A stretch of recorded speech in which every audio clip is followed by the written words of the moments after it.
guys, so this past Sunday I got to play my first live concert in 2 years, and that was incredibly exciting for me, for the other performers involved, I think, and I think for the audience as well. And that got me thinking about live performance in general.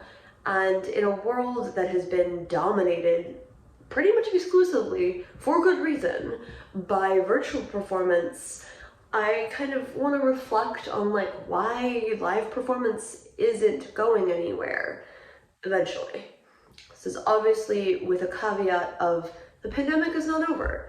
We can't just go back to living our lives the same way we have been, but it's very clear to me that in a world where COVID is not like the biggest problem in the world, we will still be performing live, and that is despite the rise of virtual performance.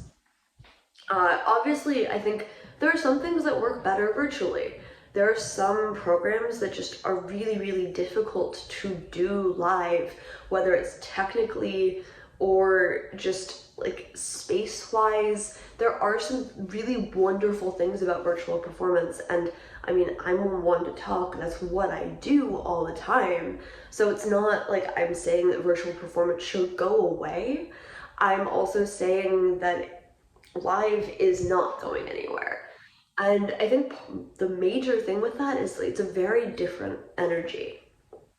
Obviously, people get very good at playing to cameras. I'd like to think that I have personally, with how many years of experience with this, but it's still a different relationship with your audience. Here, I have to imagine someone watching this. I have to imagine people in the room listening, and it's a lot harder when there isn't anyone. I guess I could like set up a fake audience, but that seems like a lot of work for not a lot of payoff, and there's a difference. When you have humans sitting in a room watching you intently, listening to you intently, the energy is just so different, and I find that performers play differently.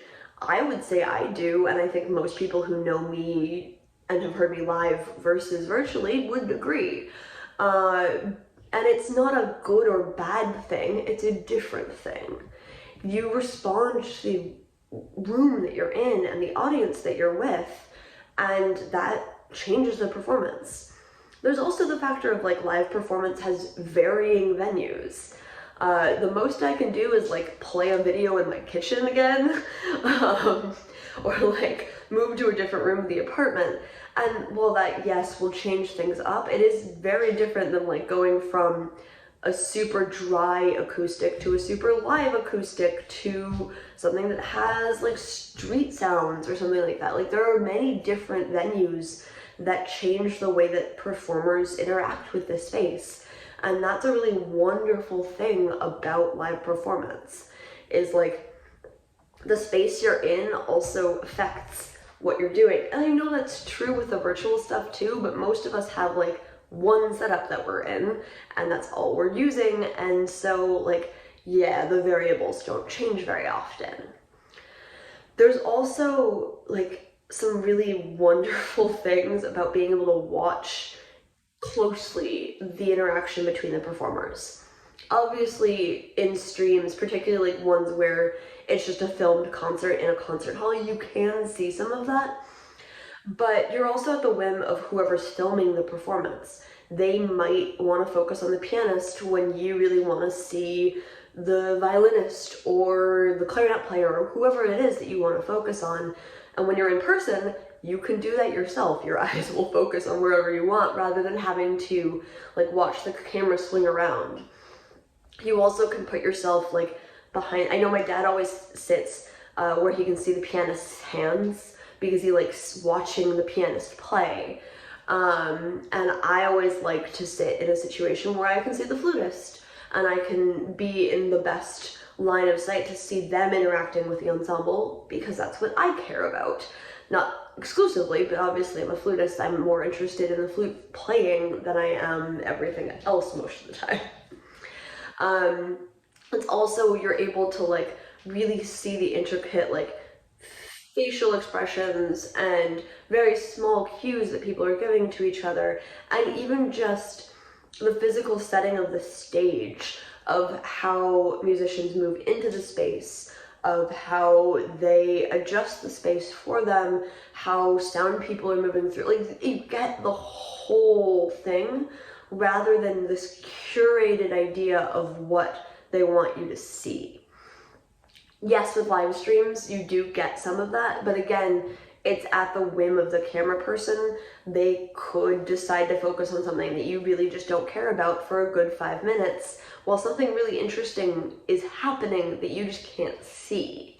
Whether it be, and also, like, if there's a technical difficulty, while that does change the vibe of the concert, it is kind of an interesting thing to watch people respond to that problem. Like, seeing it in real time is very different than seeing it through screen, and it can be frustrating for either experience, but I find it much more engaging and also much more informative for my own performance when I see it in person. Watching people very skillfully fix a problem is impressive, and it's also something to keep in mind for the next time that happens to you, of like, oh, that was a really good idea. It's also something really, really wonderful about the like post-concert hang or the post-concert mingle where you get to talk to people. I've met some really incredible musicians that I still work with today after concerts, and you can't really do that in a chat room in like a YouTube video. That doesn't work. You don't have that real-time response of like having someone in front of you talk about the music that you just heard.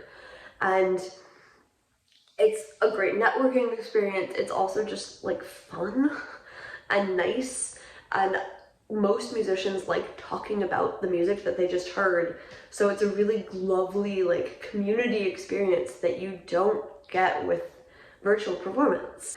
I mean, the long and the short of it is like the community and the people are really what makes live performance special, but that's also what makes live performance difficult right now and why we haven't been able to do it. And I think as we are able to venture into concert spaces safely and responsibly, a lot of us are going to, because we've all missed it. I miss going to concerts. I'm not like sitting in this office watching a concert, but going to one.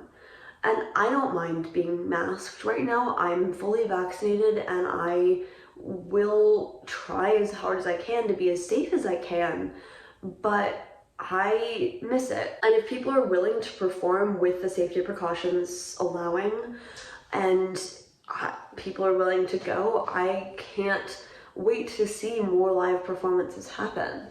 I know I have a couple planned, hopefully, and obviously this is all pending COVID, and unfortunately that's how everyone has to live their life right now.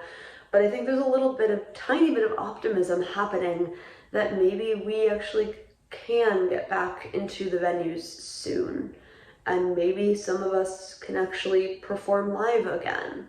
I know I'm itching to play again. I think I'd like to pose a couple questions of like, do you guys miss live performance? If so, like, are you comfortable performing live yet? If not, why? If so, why? And when you do feel comfortable, what do you want to play? Like, do you want to play a solo set? Do you want to play with other people? Is there music you want to play? I'm really curious because I know how I feel. I really, really want to play with more, like, other people again. That's something that I've missed for years, even pre-pandemic. But I'm really interested in what you guys think. And as always, if you like this video, give it a like. If you're new here, subscribe, and I will see you guys next week.